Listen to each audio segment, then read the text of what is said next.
Eh bien, bonjour à tous. Je suis Yoann Laurent de l'agence de communication Le Crieur Public. Bienvenue à ce webinaire, ou rebonjour si vous étiez avec nous ce matin. Je vois qu'il y en a certains qui étaient avec nous ce matin sur cette conférence dont la thématique était les locataires face aux défis énergétiques, comment maîtriser simplement ses consommations. C'est avec Étienne Bognaud de Fleurac de Oga. Vous pouvez d'ailleurs retrouver ce webinaire en replay sur la chaîne YouTube Oga et puis sur la plateforme Digital Habitat. Alors cet après-midi, nous sommes avec Simon Molzin, qui est directeur du patrimoine du bailleur social RIVP. Bonjour, Monsieur Molzin. Bonjour à tous. Et avec Guylain Descamps, directeur commercial de la société Oga. Bonjour, Guylain. Bonjour à tous.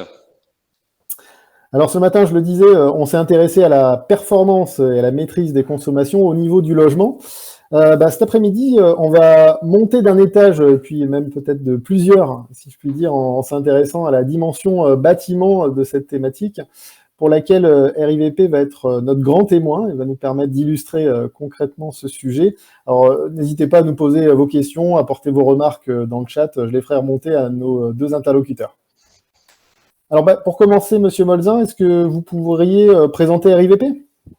Oui, la RIVP, donc on a un bailleur social, on a à peu près 60 000 logements et quasi exclusivement dans Paris puisque on a juste 5% de logements qui sont en proche banlieue parisienne. Et puis on a un bailleur social de la ville de Paris puisque notre actionnaire majoritaire est la ville de Paris. Voilà, et donc moi j'ai en charge l'entretien et la gestion, la bonne gestion de tout ce parc immobilier. Alors, justement, à quel niveau se place cette thématique du développement durable, de la maîtrise de l'énergie dans vos engagements ?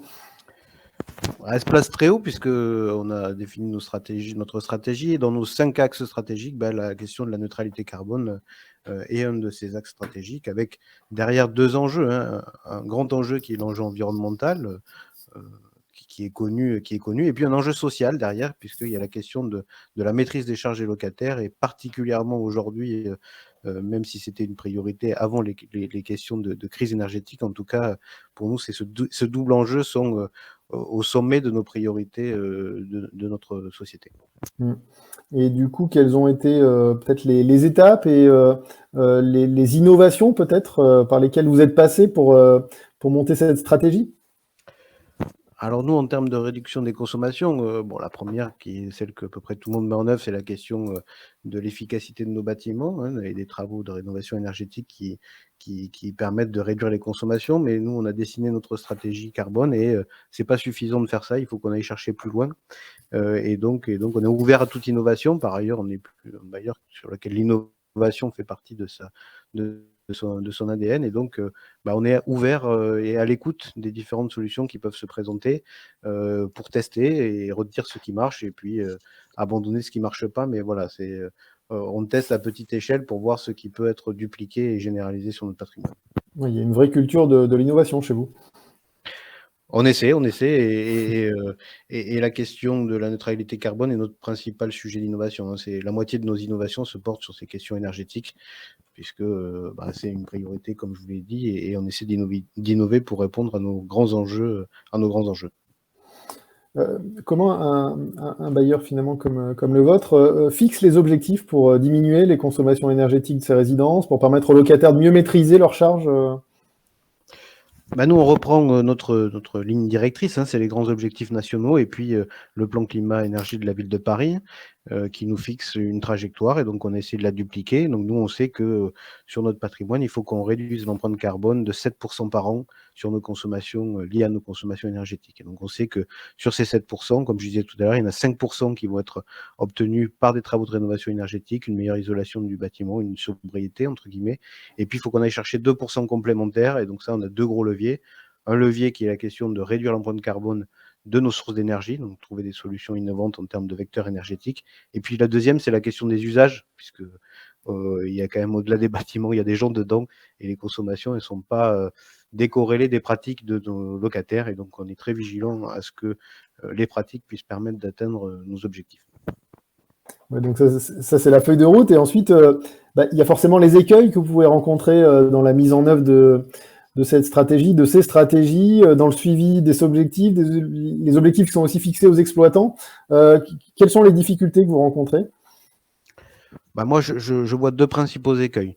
Sur le point purement technique, notre crainte, c'est le trop technique, entre guillemets, et l'accumulation de systèmes performants, innovants, qui ont des performances théoriques très élevées, mais dont la gestion n'est pas si simple que ça et l'atteinte des performances réelles est un peu compliquée. Donc nous, notre but, c'est de trouver des solutions robustes, durables et qui peuvent être entretenues pour que les performances réelles soient au rendez-vous. Donc ça, c'est le premier point. Et le deuxième, on est vigilant à ce que chacun respecte ses responsabilités. Donc nous, on a nos responsabilités de donneurs d'ordre et puis les exploitants doivent garder leurs responsabilités.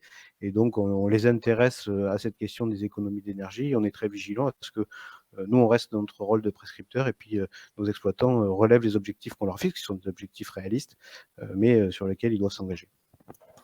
Guylain Descamps, vous, au sein de la société OGA, quels sont aussi, avec cette vision et vos partenariats avec de nombreux bailleurs, quels sont les écueils que vous voyez, les retours d'expérience que vous pouvez avoir? Un point qui me paraît moins primordial, on soit collecté de la donnée, c'est pas trop compliqué. Mettre à disposition ces données sur des plateformes non plus. Ce qui est important, c'est bien s'assurer en amont qu'effectivement les moyens seront mis à disposition pour pouvoir analyser la donnée et en générer des actions. Donc, s'assurer qu'il y a bien des ressources humaines derrière pour pouvoir traiter cette information. Ça, je pense que c'est un point qui est assez primordial. Et dans la définition des besoins, avant de lancer toute expérimentation, je pense qu'il faut bien identifier cela. Un deuxième point, c'est prendre le temps pour le retour d'expérience et de l'analyse. Voilà. C'est arrivé plusieurs fois, effectivement, que de lancer comme ça des tests et des opérations, et on n'a pas forcément pris le temps de l'analyse, du retour d'expérience et des conclusions. Voilà. Du coup, là, je m'adresse aux personnes qui nous suivent. N'hésitez pas à poser vos questions, à nous faire apparaître vos remarques dans le chat. Je les prendrai au fur et à mesure. Monsieur Molzin, quand on parle des solutions de suivi des performances énergétiques ou techniques des bâtiments, vous, quelles sont les attentes que vous exprimez? Et du coup, j'irais presque le cahier des charges que vous proposez aux différents partenaires que vous rencontrez?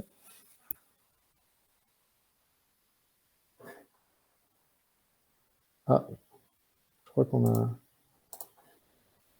a perdu Monsieur Molzin. Peut-être qu'il va arriver à se reconnecter.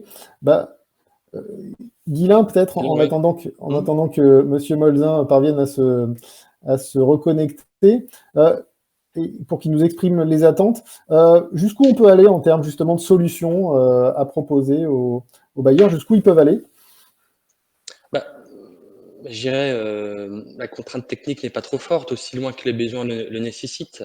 Ce qui est important, c'est en tout cas, c'est un point sur lequel on s'attache beaucoup chez OGA, c'est pas de faire de survaleur et c'est effectivement de se caler par rapport aux justes besoins et aux justes attentes de nos différents partenaires bailleurs, tout en leur apportant l'évolutivité pour demain et pour des nouveaux usages et qui n'auraient pas forcément envisagé. Au niveau du suivi du bâtiment, de son exploitation, on peut être aussi bien sur des sujets finalement assez traditionnels, hein, avec de la collecte de données liées aux usages dans le logement, température, humidité, consommation des logements.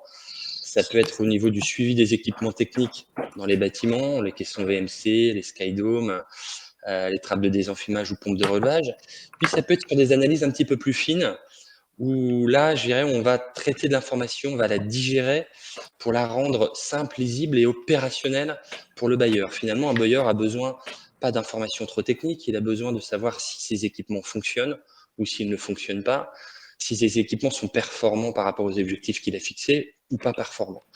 Donc, on indique des tableaux de bord et puis on va générer des bilans chaufferie ou des bilans solaires qui lui permet de positionner la performance de son patrimoine immobilier par rapport aux objectifs qu'il se fixe ou qu'il fixe à l'exploitant.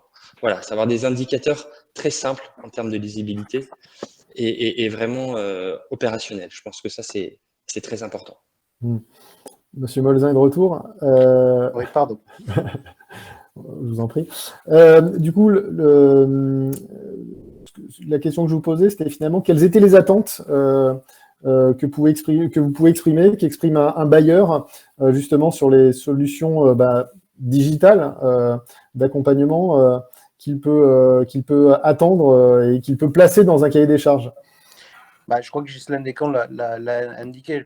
Le sujet, c'est la bonne donnée, parce qu'aujourd'hui, on a beaucoup de données, presque trop de données, et on a tous des moyens humains qui sont bien calibrés, quoi. Et donc, la question pour nous, c'est d'avoir la bonne donnée au bon moment qui nous permette de prendre les décisions. Parce que l'objectif aujourd'hui pour nous, en termes de gestion patrimoniale, c'est que l'euro investi soit le mieux investi possible. Et donc, on a pour objectif de pouvoir avoir une cartographie de notre patrimoine, de pouvoir identifier simplement, rapidement, les immeubles qui sont les plus énergivores, les évolutions de montant de leur consommation. Donc, c'est des indicateurs très simples mais assez robustes qui nous permettent à nous de définir notre bonne stratégie patrimoniale. Ça, c'est notre priorité. Ce n'est pas le plus simple de savoir trier les données et de bien les utiliser, mais c'est la priorité parce qu'on a tous à la fois des moyens humains et des moyens financiers limités, donc il faut les utiliser au mieux. Le thème de ce webinaire fait référence à la simplicité dans le suivi des performances. Cette notion de simplicité, comment vous la voyez, vous, Monsieur Molzin? Nous, comme je dis, on a une politique un peu d'innovation. Donc, on a testé plusieurs solutions et sur la question notamment des usages et de la maîtrise des consommations. Et donc, on a testé des solutions soit très autonomes, soit pas du tout autonomes, où le principe reposait sur, il faut que le locataire soit acteur, qui programme et qui paramètre ces solutions où il avait tout un tas de paramètres à faire.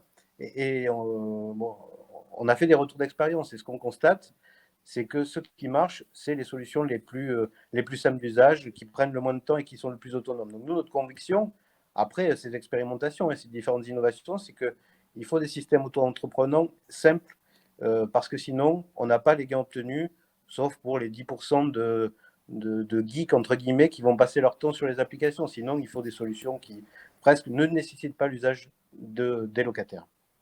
Ghislain, la simplicité, c'est, je dirais, presque le cœur de la réflexion et de l'innovation chez Hogar.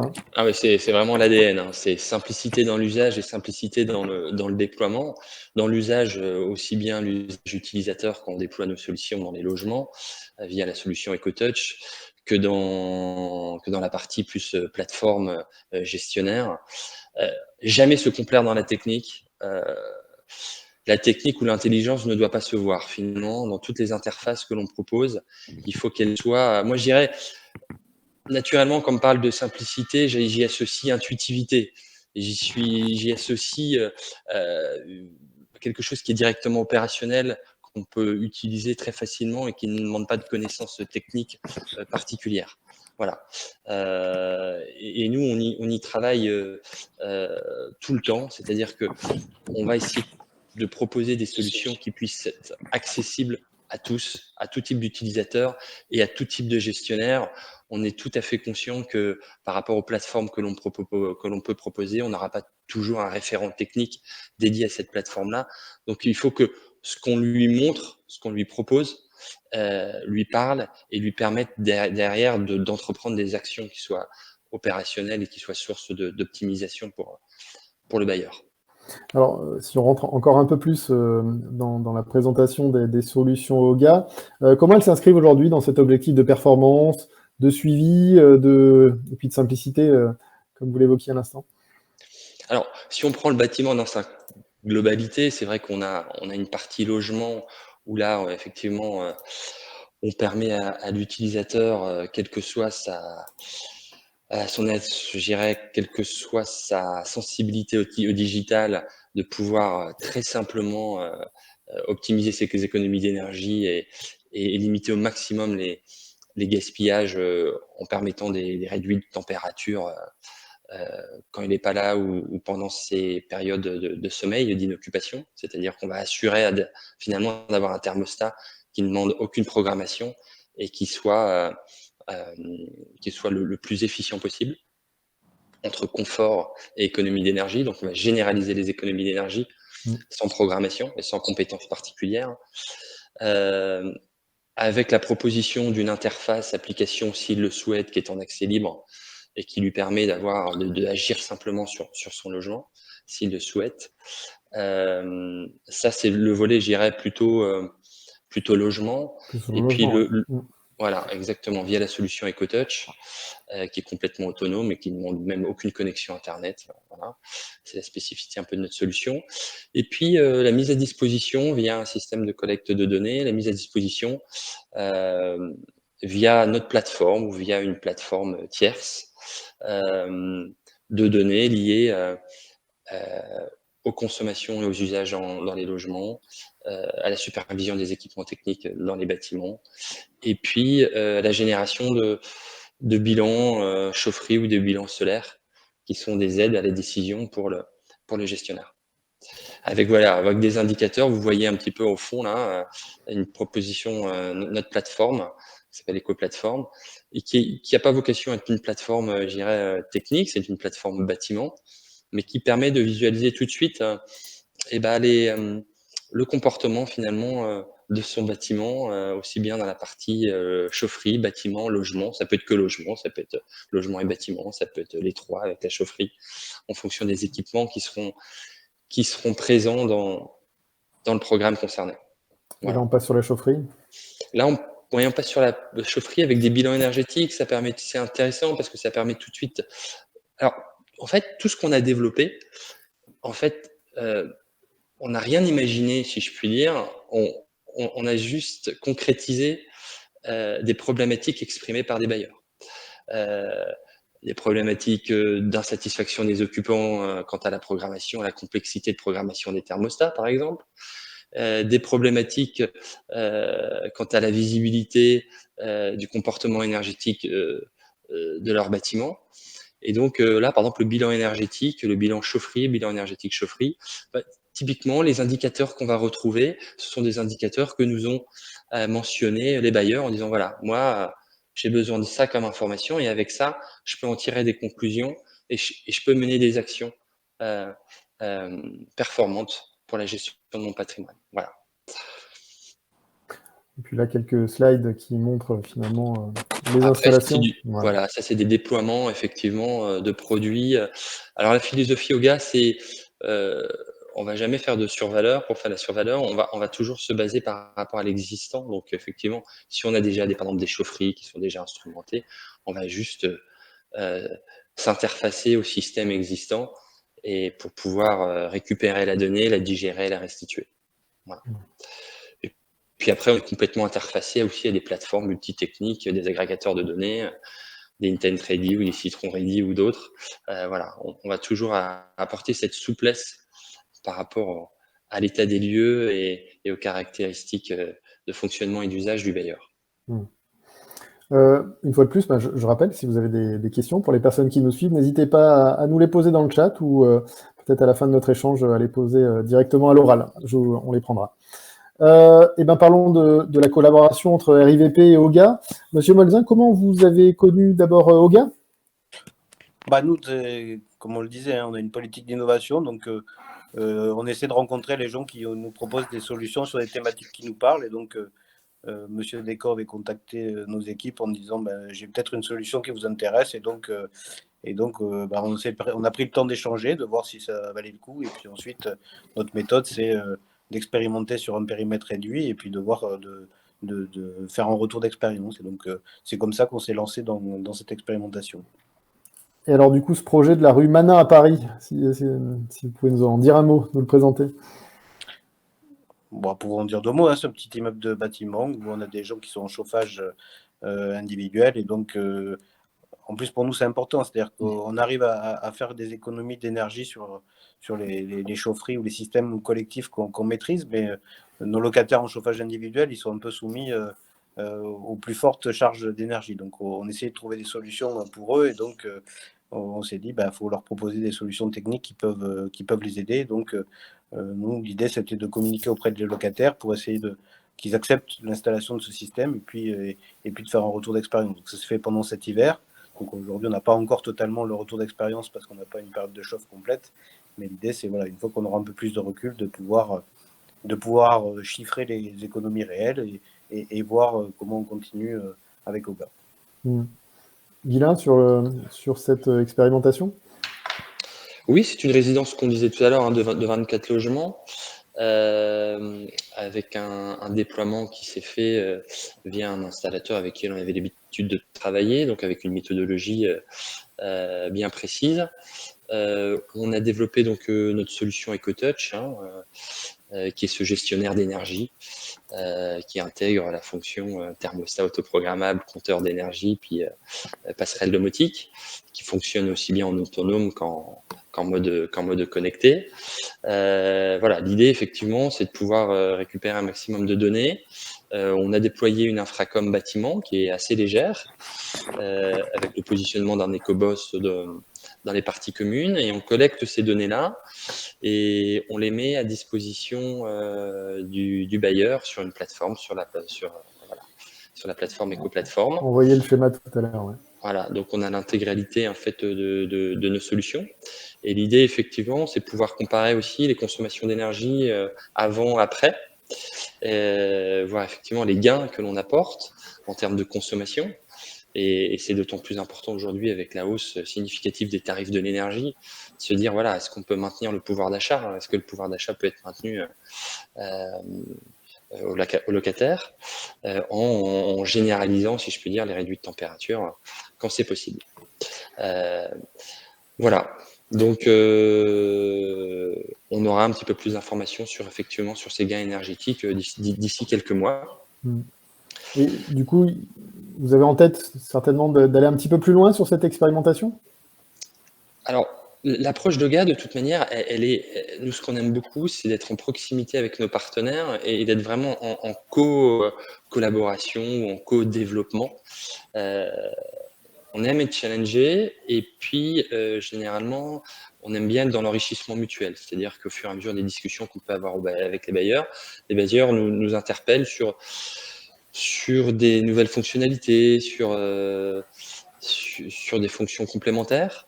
Et effectivement, sur ce programme-là, je vous laisse peut-être, Monsieur Molzin, exprimer un petit peu les attentes complémentaires que vous nous avez exprimées.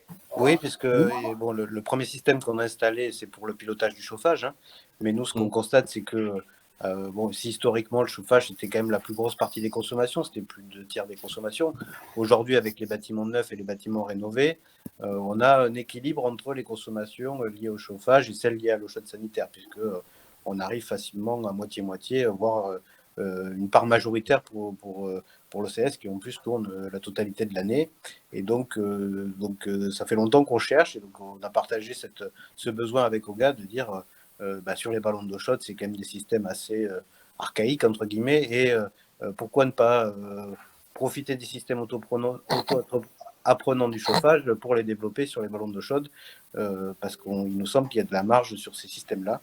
Et donc c'est comme ça qu'on a échangé sur ce besoin. Je crois qu'OGA avait déjà pour partie commencé le sujet, et donc on va essayer d'installer dans les semaines à venir là un petit complément qui devrait nous permettre de piloter les ballons d'eau chaude et d'essayer de voir si on peut générer des gains sur cette partie de consommation. Finalement, on rajoute une brique applicative complémentaire, au même titre qu'on régulait de manière intelligente le chauffage. Là, l'expérimentation a pour but de travailler sur cette partie optimisation et régulation intelligente de la production d'eau chaude sanitaire sur les chauffe-eau électriques. Donc voilà, l'idée, c'est d'avoir à rajouter ce périmètre EcoTouch, qui avait déjà le thermostat, le compteur d'énergie et la passerelle, de rajouter cette brique applicative-là, voilà, de manière intégrée. Et si on parle justement de briques supplémentaires, quels sont finalement les champs sur lesquels vous allez, peut-être avec d'autres partenaires en termes de propositions de solutions? On a pris quelques réalisations faites avec les résidences Evelyne Essonne ou d'autres bailleurs, notamment en Rhône-Alpes. Oui, alors on travaille de manière étroite avec plusieurs acteurs, effectivement. Aussi des acteurs tels que, par exemple, les résidences Yvelines Essonne, où là on est sur un déploiement massif de nos solutions sur aussi bien en réhabilitation qu'en construction neuve, qu'en site occupé, que même lors de remise en location. Ça illustre bien la facilité de déploiement de notre solution, avec très peu de câblage et très peu, voire pas d'incorporation à prévoir dans les logements. Donc voilà, une facilité, une souplesse de déploiement qui était assez importante. C'était les 2 prérequis sur nos solutions OGA en termes de mise en œuvre et d'utilisation. C'est effectivement l'accessibilité en termes d'usage. Et puis la simplicité en termes d'installation. Voilà, l'idée, c'est qu'un installateur électricien rentrait dans les codes d'installation traditionnels du marché. Voilà, avec une rapidité d'installation assez forte. Donc finalement, nos zones d'intervention sont. Alors nous, on travaille à 90-95% exclusivement avec les bailleurs sociaux, et en grosse partie sur des rénovations, réhabilitations ou sites occupés. Et puis, on a depuis quelques années aussi beaucoup travaillé en partenariat, notamment avec Groupe I3F, Immobilier Rhône-Alpes, sur des réflexions autour des instrumentations de chaufferie, notamment. Voilà, on nous challenge, on aime bien ça, et on apprend beaucoup de l'expérience des bailleurs et de leurs besoins, et on essaie de faire évoluer au fur et à mesure nos solutions en conséquence. Très bien. Alors, du coup, est-ce qu'il y a des questions, des remarques de la part de l'auditoire? Peut-être pas encore. Eh bien, écoutez, moi, ce que je vous propose, c'est qu'on puisse aussi se projeter. Monsieur Molzin, pour vous, quels sont les enjeux pour le numérique au service des bailleurs sociaux, je ne sais pas, à 5 ans, à 10 ans pour vous? Moi, je vois deux enjeux intéressants. Le premier, c'est qu'aujourd'hui, en fait, on est sur des systèmes qui optimisent la situation actuelle et puis nous permettent d'avoir de la visibilité. Mais je crois que nous, notre grand challenge, c'est d'améliorer la satisfaction locataire. Et pour ça, le but, c'est pas de mieux traiter les plaintes locataires presque, mais c'est de ne plus en avoir. Et donc, nous, demain, on espère que le numérique va nous aider à faire du prédictif, à anticiper et finalement à améliorer la satisfaction en ayant anticipé la réclamation de nos locataires. Ça, c'est le premier point. Et puis le deuxième auquel je pensais, c'est qu'on parle beaucoup d'économie d'énergie en hiver, mais je crois que le grand sujet de demain, ça va être le confort d'été. Nous, on voit qu'on commence à avoir presque plus de réclamations l'été en période de canicule que l'hiver pour des questions de froid. Et donc, on avance beaucoup sur la partie hivernale. Et je crois que demain, il faudra mettre aussi la technologie au service du confort d'été parce que ce n'est pas un sujet totalement maîtrisé aujourd'hui et les enjeux sont grands. Oui, à travers, notamment dans le neuf aujourd'hui, à travers la RE 2020, c'est vrai que c'est des questions qui sont centrales dans ces réflexions-là. On y travaille, oui, tout à fait. Guilain, même question? On n'a pas recoupé nos notes, mais effectivement, moi j'avais noté évidemment la satisfaction client, l'amélioration du service client en ayant plus de réactivité, moins de panne, voilà. Alors je peux pas me mettre à la place des bailleurs, mais ça me paraît être un point très important. Cette notion aussi de maintenance prédictive, mais qui est toujours dans la finalité de plus de satisfaction client et d'amélioration aussi des coûts d'exploitation. Je pense que c'est important. Et là, effectivement, toute la partie IoT, intelligence artificielle, algorithme peut quand même beaucoup aider. Voilà. Je pense principalement à ces 2 points. Et puis, on va avoir toujours en tête effectivement ce côté amélioration du pouvoir d'achat des occupants, mais ça fait partie de la satisfaction et de la nécessité aussi pour les occupants. Tout particulièrement dans ces temps un petit peu particuliers. Bien, écoutez, il est 16h30 pile. Il est temps pour nous maintenant de vous remercier tous pour votre attention. Merci, Monsieur Molzin. Merci à vous. D'avoir participé. Merci, Guilain Descamps, pour cet échange. Merci à vous. C'était très intéressant. Sachez que vous pouvez retrouver donc ce webinaire ainsi que celui de ce matin sur la chaîne YouTube d'OGA et puis sur la plateforme de Digital Habitat. Je vous souhaite à tous une bonne après-midi et puis une bonne fin de journée. Merci. Merci. À bientôt. Au revoir.